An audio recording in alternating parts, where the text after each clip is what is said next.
오늘 우리 가운데 허락하신 하나님의 말씀은 시편 128편입니다. 시편 128편 1절부터 끝절까지 한 절씩 교독하도록 하겠습니다. 시편 128편 1절부터 6절까지 한 절씩 교독하겠습니다. 여호와를 경외하며 그의 길을 걷는 자마다 복이 있도다.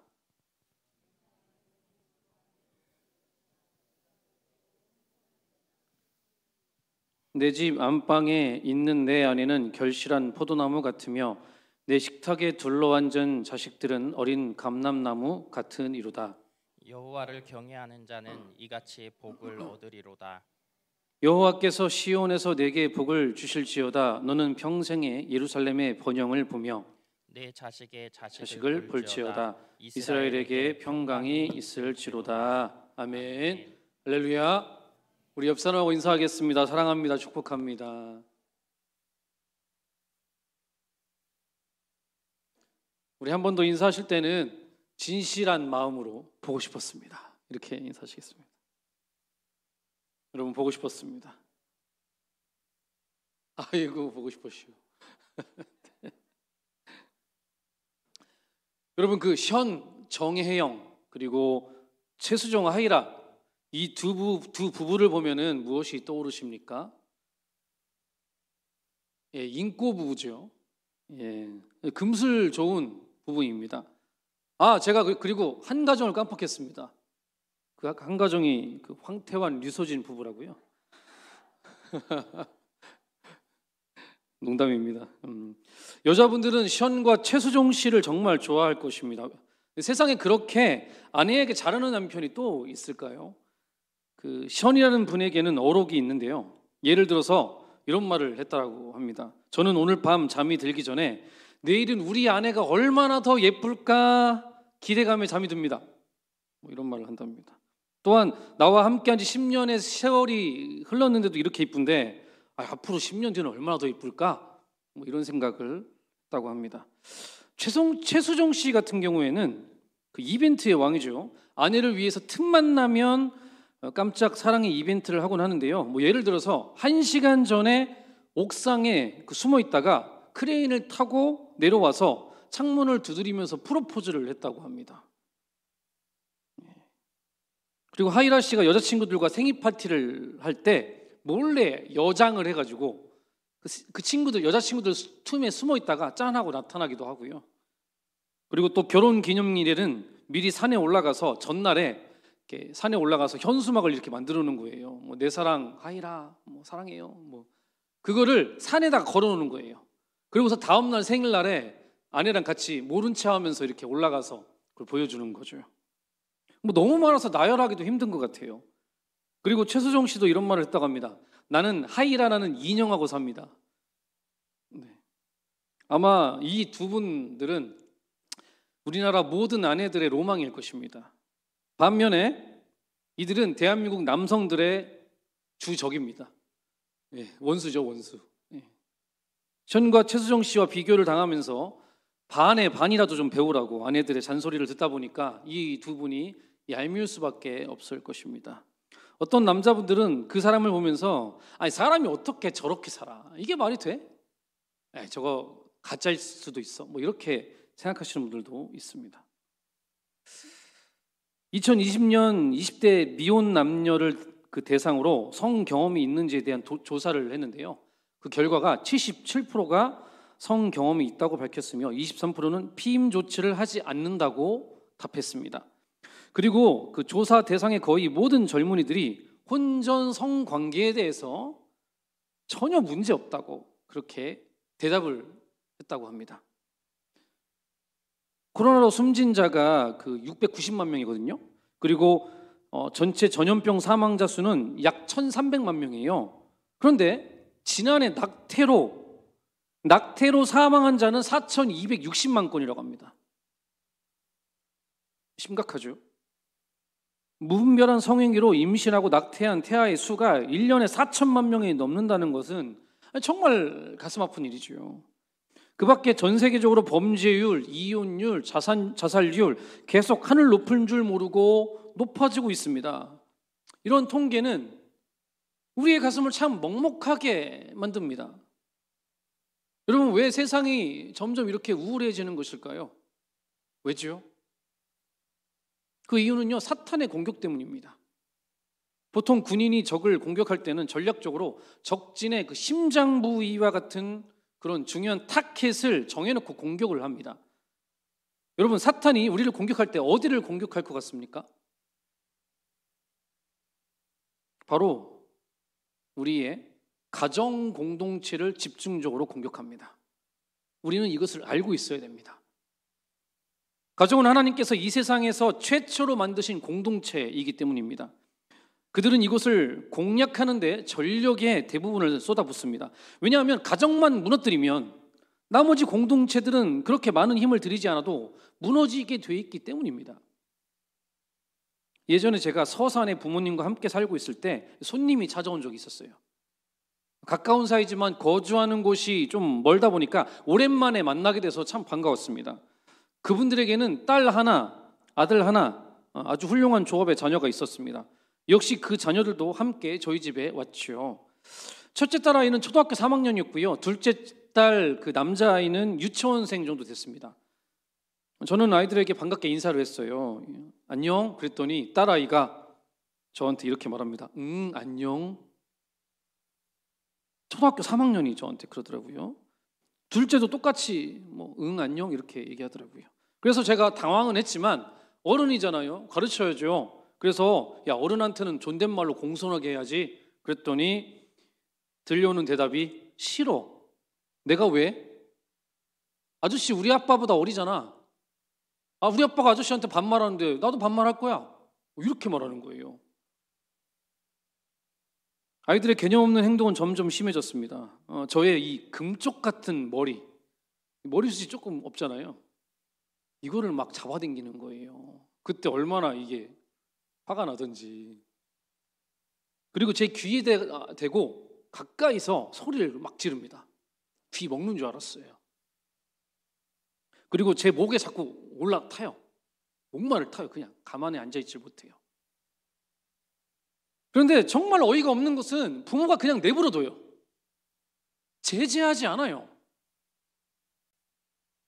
이유가 뭐냐면 자기가 어릴 때 부모님에게 좀 혼나서 그게 싫어서 그냥 내둔답니다. 그래서 남의 집 자식이라서 제가 혼낼 수도 없고 참 정말 답답했습니다. 나중에 들었는데 첫째 아이는 학교에서 너무도 말썽을 많이 부려서 부모가 밥 먹듯이 학교에 불려가고요. 둘째 아이는 벌써 어린이집에서 퇴출을 몇 번 당했는지 모른다고 합니다. 여러분 정말 안타까운 가정이죠. 이 아이들이 크면 어떻게 될까요? 이 아이들이 왜 저런 성품을 갖게 된 것일까요? 얘들이 어린이집 가서 배웠을까요? 학교 가서 배웠을까요? 몇 년 전에 그 가슴 아픈 사건이 있었어요. 이천의 모 고등학교에서 학생 몇 명이 수업 시간에 나이가 연로하신 선생님을 막 빗자루로 때리는 거예요. 나이가 거의 70 다 된, 거의 60대 되신 그 어르신을 빗자루로 애들이 때려요. 그리고 밀치고 머리를 막 당기고 폭언과 인격 모독 행위를 하는 거지요. 사회적으로 아주 큰 이슈가 됐습니다. 더 가슴 아팠던 것은 가해자 학생 중 몇 명은 자신을 비방하는 그 SNS의 글을 보고서 이런 댓글을 남겼습니다. 저런 쓰잘데기도 없는 기간제 빡빡이 선생을 때린 게 잘못이냐? XX들아. 맞을 짓을 하게 생겼으니까 때린 거지. 이런 글을 올려서 파문을 일으켰습니다.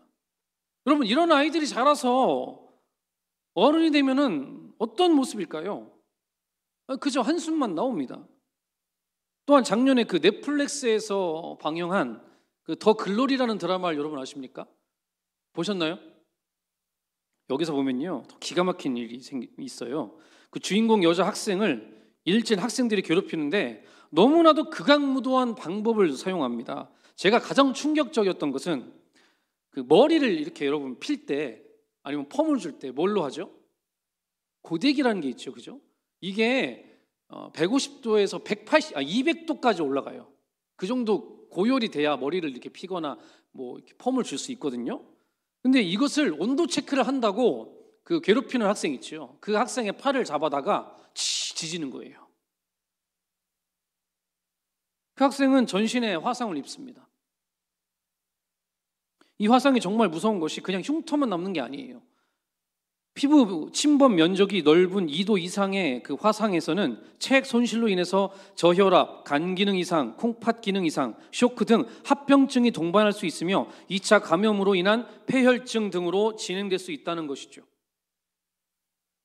드라마에서 이 학생이 시간이 흐른 뒤에 성인이 되었어도 온몸의 화상으로 인해서 후유증으로 계속해서 고생합니다. 계속 긁고 있고 트라우마 있어서 막 정신병도 와요. 근데 여러분, 그 더 충격적인 이야기가 뭔지 아십니까? 방금 저는 드라마 이야기 했잖아요. 근데 이와 비슷한 사건이 17년 전에 있었다는 겁니다. 실제로 있었다는 겁니다. 이 아이들의 행동의 근원은 어디입니까? 제가 예상하건대 저는 가정이 가장 큰 영향을 준 근원지라고 생각합니다. 저희 집에 손님으로 오셨던 분의 버릇없는 자녀들은 물론 그 밖에 지금 사회적으로 무리를 일으킨 비행 청소년들 역시 마찬가지일 것입니다. 어제는 제가 기사를 봤는데요. 여자친구의 몸을 200번, 거의 200번 정도 찔러서 죽였어요. 남자가. 도대체 어떻게 이런 일이 있을 수가 있지요? 아동학적으로 보았을 때도 아이들의 성품은 대부분 가정에서 형성된다고 합니다. 아이가 태어난 후 3년까지는 기본적인 인격이 형성된 시기인데요. 이 시기에 가족의 사랑을 듬뿍 받고 자란 아이와 부모의 그 사회생활로 인한 부재와 화목하지 못한 부부관계로 인해서 사랑을 받지 못하고 자란 아이의 인격의 차이는 너무나도 확연하다고 합니다. 3년 후 아이가 어느 정도 자라서 사고력이 생기고 의사소통이 가능해졌을 때도 역시 인격 형성과 사회 형성의 중요한 시기인데요. 이 시기에도 가정에서 아버지는 어머니를 사랑하는 마음 없이 윽박지르고 무시하고, 그리고 어머니는 아버지에게 돈 못 벌어온다고 그냥 막 바가지 긁으면, 그리고 아이에게는 말 안 듣는다고 고함과 온갖 인격 모독 발언과 폭행을 가한다면 아이의 인격 형성은 어떻겠습니까? 어떨까요? 이런 환경 속에서 아이가 배우는 것은요, 부모의 생각과 부모의 행동과 부모의 언어 습관이라는 것이죠. 그대로 배울 수밖에 없습니다. 가끔 부모님들이 아이에게 이렇게 말씀하시죠. 야, 너는 도대체 누구 닮아서 이러는 거야? 누구 닮았겠습니까? 저는 사실 저의 성품이 저희 부모님과 좀 다르다고 생각했어요. 근데 아내가 저한테 말해주더라고요. 여보, 똑같아요. 네. 자녀는 부모를 닮을 수밖에 없습니다. 그렇게 부정적인 인성을 가정으로부터 형성된 아이들이 유치원이나 학교에 간다고 바뀌겠습니까? 물론 예전에는 바뀌는 경우도 있었습니다. 선생님들이 사랑의 매나 사랑의 관심을 통해서 새롭게 변화되는 아이들도 있었습니다. 꽤나 있었지요. 그러나 오늘날 상황이 다른 거 여러분 다 아시잖아요. 교권이 떨어지고 지나치게 학생 중심적으로만 학교가 운영되다 보니까 교사가 아이를 사랑하는 마음으로 아이들을 잡아주기가 정말 쉽지 않다고 합니다. 실제로 일반 중고등학교의 상당수의 교사분들이 말하기를 아이들이 무례한 행동을 하거나 수업에 방해되는 행동들을 해도 어떠한 제재를 가할 수가 없다고 합니다. 없대요. 방법이 없대요. 그냥 학생의 잘못된 행동을 보아도 그냥 방관할 수밖에 없다는 것이죠. 이런 시대적 상황 속에서 아이들이 유치원이나 학교에 오게 되고 그대로 사회에 진출하게 되면 어떻게 될까요? 이 사회는 극단적 이기주의 사회가 될 수밖에 없을 것입니다. 오늘날 이 사회가 그런 분위기 아닙니까? 내가 살아남기 위해서 옆에 있는 친구의 머리를 밟아야 돼. 남의 머리를 밟아야 네가 이기는 거야. 그렇게 가르치잖아요. 그리고 또 그런 사람들끼리 만나서 결혼을 하죠. 그리고 자녀를 낳아요. 그런데 부부가 사랑하는 것이 아니라 물고 뜯고 싸웁니다. 그러다가 이혼하거나 겨우 뭐 그냥 참고 살아요. 그러면 아이는 또 어떻겠습니까? 온전치 못한 가정에서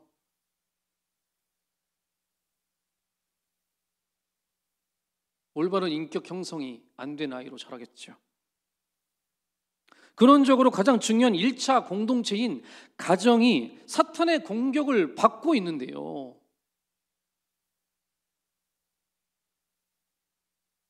우리는 어떻게 해야 될까요? 아무리 사회에서 법적으로 범죄에 대한 강한 제재를 가한다 해도 이전보다 범죄의 강도는 강해지고 그 다양성은 더 넓어지는 것은 어쩌면 지극히 당연한 일일 수도 있습니다. 사탄이 노리는 게 바로 이것이죠. 하나님께서 세우신 첫 번째 공동체, 가정을 무너뜨리는 것. 여러분 가만 보십시오. 사람들이 가정에 대한 관념이 하나님께서 창조하시는 그 가정에 대한 관념과 완전히 달라요. 다릅니다. 아까 도입에서 말씀드렸던 션, 그리고 뭐 정혜영, 최수종, 하이라, 이 커플들을 보면서 남자분들이 비정상으로 봤죠. 아, 저런 인간이 어딨어? 저렇게 할 수 있는 사람이 어딨어? 말도 안 돼. 이상하게 봅니다. 세상은 그 사람들을 이상하게 봐요. 그런데요, 여러분, 성경의 기준으로라면 그 사람들이 맞는 것입니다. 하나님께서 처음 만드셨던 가정의 모습은요, 그 두 커플의 모습이 맞아요. 맞습니다. 하나님을 믿는 믿음 안에서 서로 뜨겁게 사랑하는 것이 바로 가정의 모습이었습니다. 그런데 그러한 모습으로 살아가는 부부들을 보면서 세상의 사람들은 이상한 눈으로 본다는 것이죠. 여러분, 이대로는 안 됩니다. 우리 가정이 다시 회복되어야 하는 것이죠.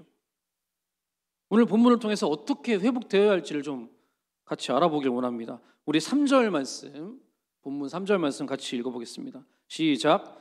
내 집 안방에 있는 내 아내는 결실한 포도나무 같으며 라고 말씀하시죠. 여기까지 보겠습니다. 팔레스타인 지방에서 포도나무는 수분과 자양분을 공급하는 귀중한 나무입니다. 수분과 자양분은 인간에게 필요 불가결한 것이죠. 그래서 결실한 포도나무와 같은 덕스러운 아내와 함께 생애를 보내는 자는 어떤 복과도 바꿀 수 없는 귀한 복을 소유한 것입니다. 어떤 목사님이 사모님하고 이렇게 차를 몰고 오리백숙을 먹으러 갔다고 합니다. 교회로 좀 나간 것 같아요. 지도를 보는데 약간 시골에 있는 오리백숙 집인 듯 했다고 합니다. 시골이다 보니까 아스팔트가 깔려있지 않는 것이죠. 그냥 바닥이 흙바닥이에요. 게다가 전날에 비가 왔었어요. 많이 왔었어요. 그래서 땅이 굉장히 막 질퍽질퍽한 거죠. 그러다가 목사님이 이쪽 길로 가면은 좀 더 빨리 갈 수 있겠다 싶어서 방향을 틀었습니다. 그런데 사모님이 옆에서 이렇게 말하는 거예요. 여보, 저쪽으로 가면은 그 물이 고여 있으니까 차가 빠질 수도 있을 것 같아요. 다른 길로 가면 안 될까요? 그렇게 얘기를 한 거예요. 그래서 목사님이 사모님 좀 무시하면서 당신은 운전도 잘 못하면서 어떻게 알아? 내가 보니까 저기 바퀴 자국 보이지? 바퀴 자국 있으니까 다른 차도 이미 간 거야. 그러니까 괜찮아. 그렇게 무시하면서 이제 그쪽으로 갑니다. 근데 사모님은 자기가 아무리 봐도 빠질 것 같은 거예요, 차가. 근데 여보, 아주 빠질 것 같은데. 아니, 나 믿어봐. 이쪽으로 가도 돼. 하고서 이제 목사님의 생각대로 그쪽으로 갔어요. 근데 가자마자 자동차 바퀴가 진흙에 빠지게 됩니다. 아무리 엑셀을 밟아도 빠져나올 수가 없어요.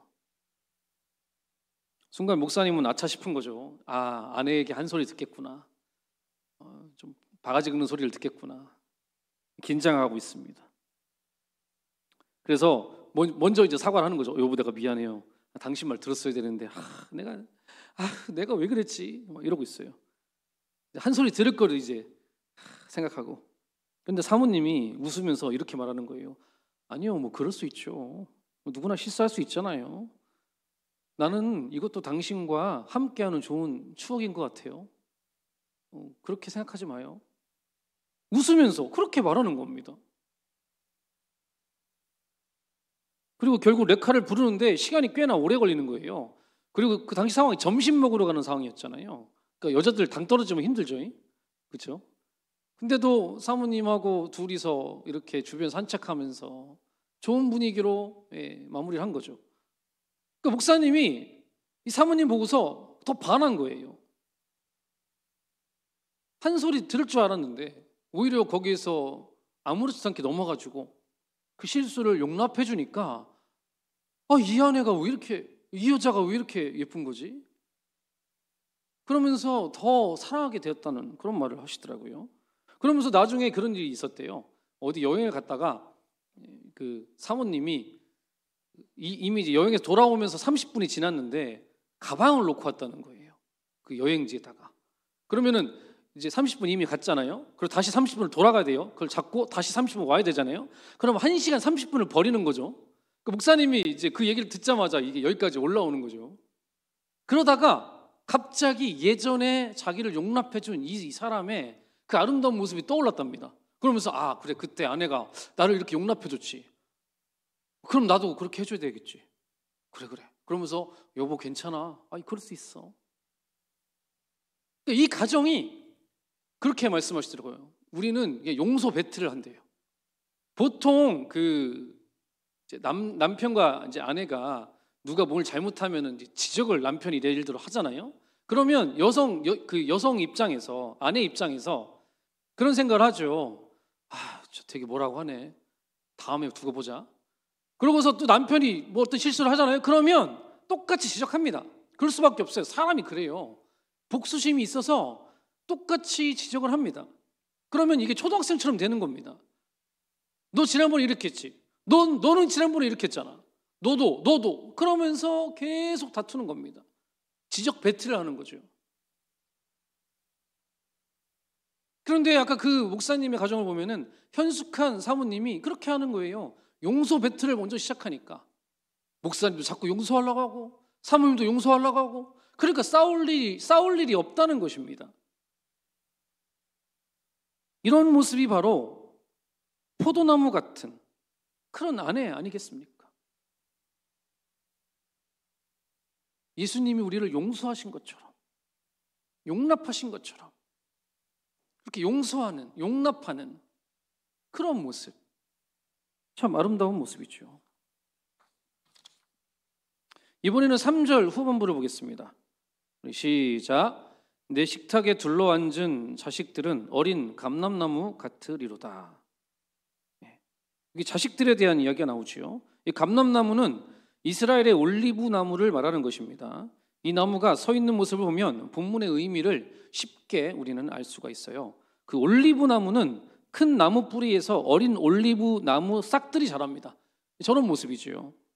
큰 나무 주변에 작은 그 나무들이 보이시죠? 그러니까 큰 나무 뿌리에서 자라나니까 큰 나무의 영양분을 받는 것입니다. 이 작은 나무들이요. 즉 식탁 주위에 앉아 있는 자식들처럼 큰 나무 주위에 옹기종기 모여 있는 모습이죠. 이는 가정에서 부모의 역할이 얼마나 중요한지를 보여주는 예입니다. 믿음의 부모 아래에서 자녀들이 신앙 아래에서 양육받아서 잘 자랍니다. 그러면 부모가 세상을 떠나도 부모로부터 물려받은 믿음의 유산을 토대로 하나님 나라를 위해 귀 쓰임 받는 일꾼으로 그들은 잘 이 세상을 살아갑니다. 그럴 수밖에 없습니다. 그러나 반면에 온전치 못한 부모 밑에서 자란 자녀들은 선생님 빗자루 폭행 사건의 아이들처럼 하나님의 형상은 전혀 찾아볼 수 없는 인간답지 못한 인간의 모습으로 이 땅에서 무리를 일으킬 확률이 높다는 것이죠. 물론 다 그렇다는 건 아닙니다. 근데 그런 확률이 높다는 것이죠. 가능성이 있다는 겁니다. 자, 그렇다면 우리가 좀 전에 3절에서 말씀하신 포도나무와 같은 아내와 감람나무 같은 자녀, 그리고 그런 가족 구성원들에게 어울리는 멋진 남편은, 멋진 아버지는 어떻게 해야 그런 멋진 아버지가 될 수 있을까요? 멋진 남편이 될 수 있을까요? 다시 말해서 모두가 하나 되어서 가전천국을 이루기 위해서는 어떻게 해야 될까요? 성경은 1절과 4절에 분명히 비결을 말씀해주고 있습니다. 우리 1절 4절을 같이 읽어보겠습니다. 시작. 여호와를 경외하며 그의 길을 걷는 자마다 복이 있도다. 여호와를 경외하는 자는 이같이 복을 얻으리로다. 아멘. 우선 이 두 구절은 공통적으로 여호와를 경외해야 한다고 말씀하고 있죠. 그리고 시편 127편 1절에서도 이런 말씀이 있어요. 여호와께서 집을 세우지 아니하시면 세우는 자의 수고가 헛되며 라고 말씀하십니다. 여호와 하나님께서 우리의 가정을 온전하게 세워주셔야 한다는 것이죠.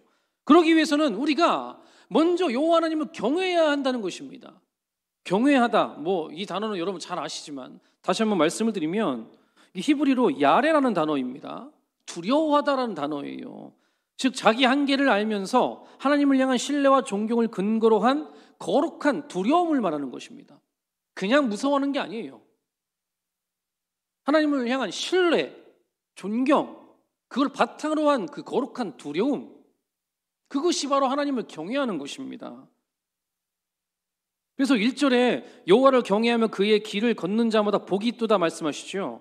1절 중반부를 보면 하나님을 경외하고 그 뒤에 그의 길을 걸어야 한다고 말씀합니다. 그 길을 걸어야 한다. 걷는 자마다 복이 있다. 하나님을 두려워하는 것뿐만 아니라 적극적으로 그의 길을 우리는 걸어가야 한다는 것이죠. 하나님의 길을, 하나님께서 우리 가운데 허락하신 그 길을 갈아야 한다는 것입니다. 그러면 그 걸어가야 하는 길은 무엇일까요? 그것은 마태복음 16장 24절에 예수님께서 우리 가운데 말씀해 주셨습니다. 한번 같이 읽겠습니다. 시작. 이에 예수께서 제자들에게 이르시되 누구든지 나를 따라오려거든 자기를 부인하고 자기 십자가를 지고 나를 따를 것이니라. 아멘. 하나님을 두려움으로 그의 길을 걸어가는 것은 바로 십자가의 길을 가는 것을 말하는 것입니다. 션이나 정혜영, 최수정, 하이라 부부도 철저하게 하나님을 경외하는 사람들입니다. 그리고 서로를 위해서 자기 십자가를 지는 자들인 거죠. 아까 그 용서 배틀 같은 것도 서로를 위해서 십자가 지는 겁니다. 내가 하고 싶은 말, 지적하고 싶은 그 생각들, 그 행동들 그냥 참는 거죠. 넘어가 주는 거죠. 그런 것도 어떻게 보면은 십자가를 지는 거 아니겠습니까?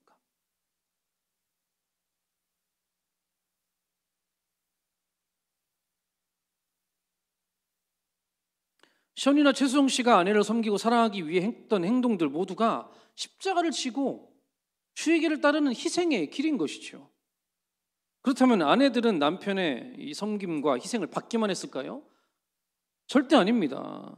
아내들도요, 하이라 그리고 정혜영 이분들도 정말 남편을 예수님을 섬기듯이 섬겼다는 것이죠.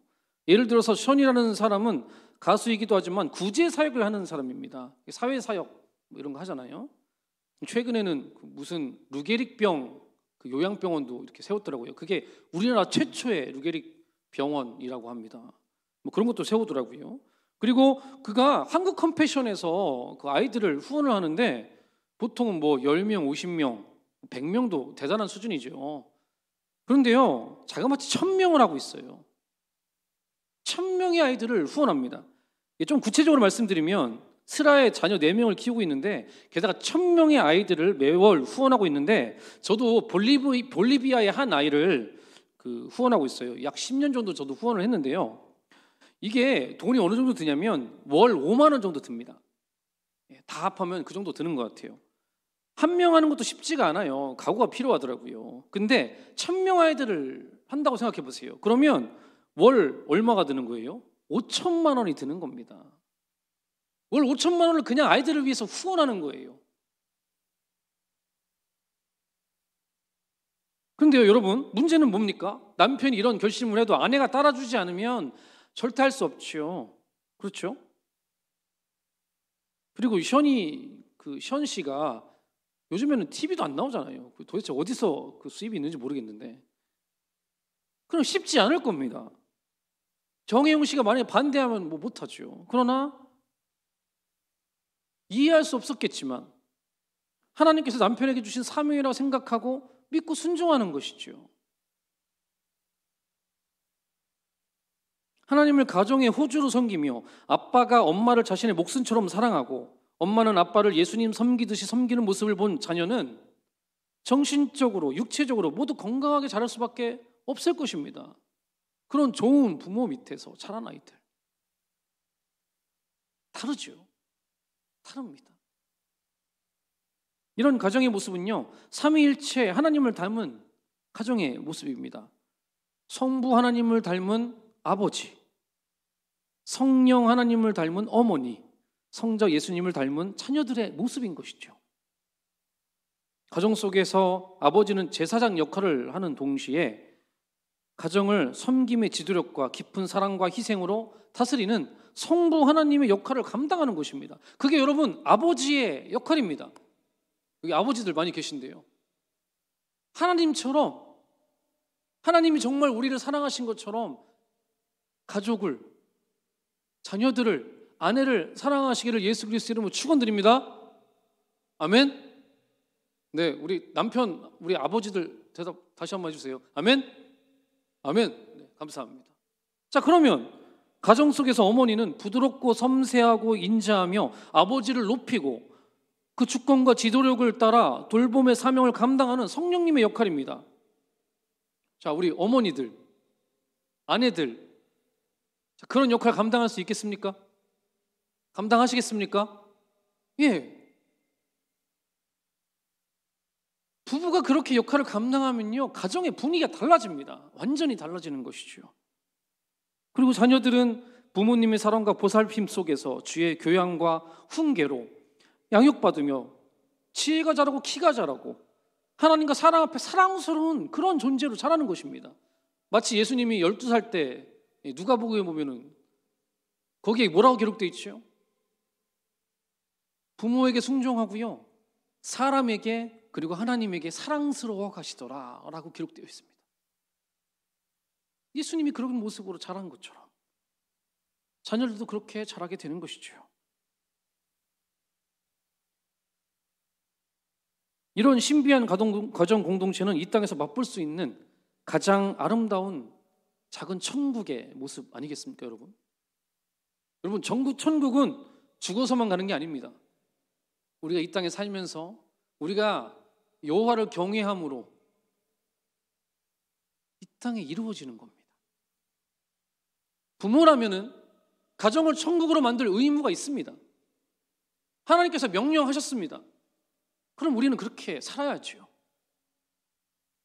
오늘 집에 가셔서 남편분들은 아내분에게 사랑한다 고백해 주십시오.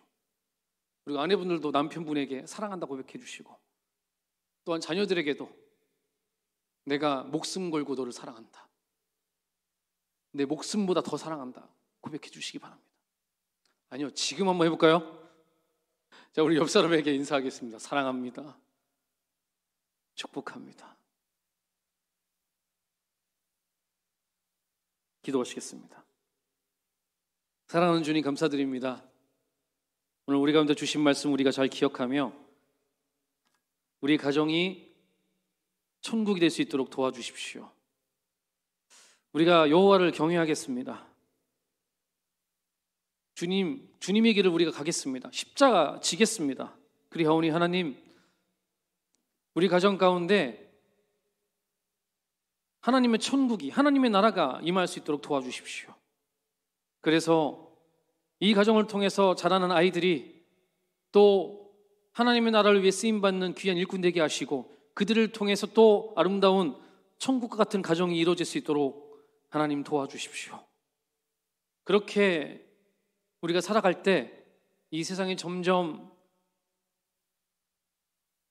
변화되지 않겠습니까? 이 어두운 세상이 점점 밝아지지 않겠습니까? 하나님께서 역사하여 주시옵소서. 그렇게 하실 주님을 기대하며 예수 그리스도의 이름으로 기도합니다. 아멘.